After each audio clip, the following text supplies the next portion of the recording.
আসসালামু আলাইকুম রহমতুল্লাহ।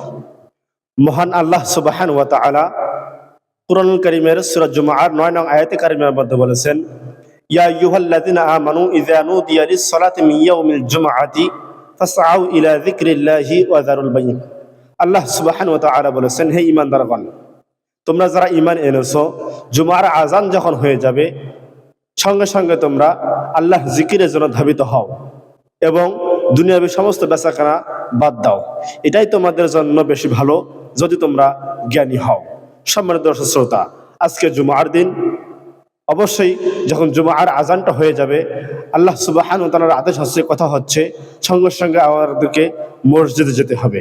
সমস্ত কাজকে উপেক্ষা করে, সমস্ত বেচাকেনাকে, ব্যবসা বাণিজ্য বাদ দিয়ে আমাদেরকে মসজিদে যেতে হবে।